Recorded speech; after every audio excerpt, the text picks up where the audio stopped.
Press ചെയ്യാൻ കേട്ടോ. അപ്പോൾ അതിനായിട്ട് ബീൻസ് ഉണ്ട്, ക്യാരറ്റ് ഉണ്ട്, സവാള, തക്കാളി ഇതൊക്കെ അവിടെ റെഡി ആയിട്ട് വെച്ചിട്ടുണ്ട്. ഇനി അതിലേക്ക് ചെറുനാരങ്ങയും വെളുത്തുള്ളിയും അതുപോലെ തന്നെ ഇഞ്ചി ഒന്ന് ചതച്ചതും കൂടി വേണം. അപ്പോൾ അതിവിടെ റെഡി ആയിട്ട് വെക്കുന്നുണ്ട്. മമ്മി എക്കുട്ടി അവിടെ വന്ന് നോക്കുകയാണ്.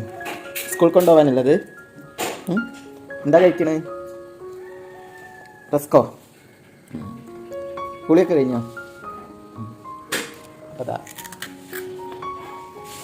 ഇത് അരി വേവിക്കാനായിട്ട് ഉപ്പിട്ടിട്ട് വെള്ളം വെച്ചാണ്.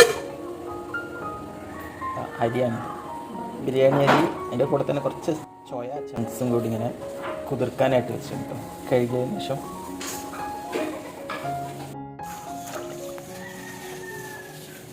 അപ്പോൾ അരിയും സോയാബീനും ഒരുമിച്ച് വേവിക്കാനായിട്ട് വെച്ചാണ്. എനിക്കുള്ള ദോശയാണ്. അപ്പം അതിന് ഇതേപോലെ കുതിർത്തിങ്ങാണ്ട് നമ്മൾ ചട്നി ആക്കുകയാണെങ്കിൽ നല്ല ടേസ്റ്റാണ്. പച്ചമുളക് അപ്പോൾ കുതിരാനായിട്ട് നല്ല തിളച്ച വെള്ളത്തിലിട്ട് കൊടുത്താണ് കേട്ടോ. നമസ്കരിക്കാം. പ്രസ്സാക്കിയാൽ അതിൻ്റെ ഉള്ളിൽ ഇപ്പോൾ കുറച്ച് വെള്ളമൊക്കെ കയറി പെട്ടെന്ന് തന്നെ സോക്കായി പോകും.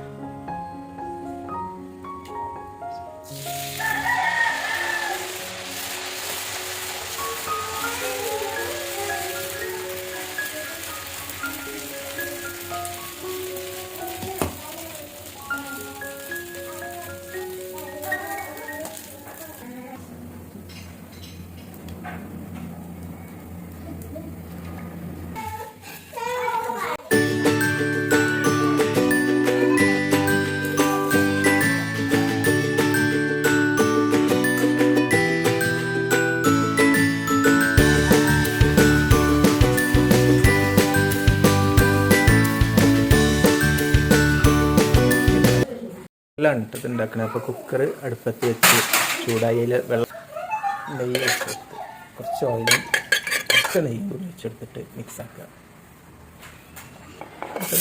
സവാള, തക്കാളി, ഇഞ്ചി, പച്ചമുളക് ഇതൊക്കെ ചതച്ചത് വെച്ചിട്ട് നന്നായിട്ട് വഴറ്റിയെടുക്കണം. ഈ സമയത്തിലേക്ക് ആവശ്യത്തിനുള്ള ഉപ്പും മഞ്ഞൾപ്പൊടി, മുളക് പൊടി, കുറച്ച് ബിരിയാണി മസാലയും കൂടി ഇട്ടെടുക്കുന്നുണ്ട് കേട്ടോ.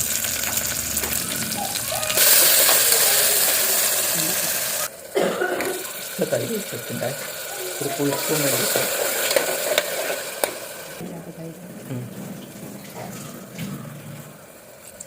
കുറച്ച് കറിവേപ്പില, മല്ലിയില.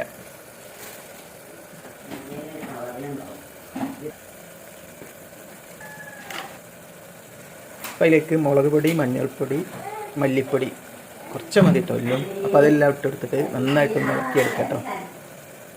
കുറച്ച് ബിരിയാണി മസാല ഇട്ടെടുക്കുന്നുണ്ട് കേട്ടോ.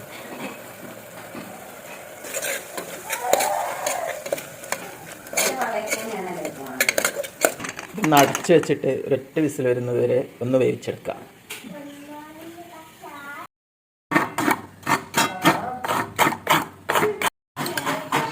ഒരു 15 മിനിറ്റ് കഴിഞ്ഞാണ്ട് നമുക്കത് അരച്ചെടുക്കാം. ഇല്ല, ഉപ്പിടണ്ടേ?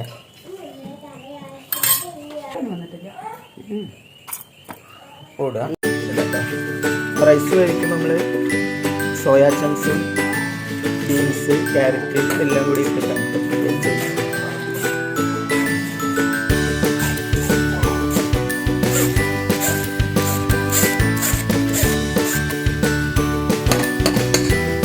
ഇതൊന്നും കൂടി ഒന്ന് അടയ്ക്കാം. ഇതിലൊന്നും വേണ്ട, ജസ്റ്റ് ഒന്ന് അടച്ച് വെച്ചിട്ട് സൂര്യ വെച്ചിട്ട് വേവിച്ചെടുക്കാം. മസാല ദോശ അല്ല, സാധാരണ ദോശ. നമുക്ക് തേങ്ങ ഇട്ടിട്ട്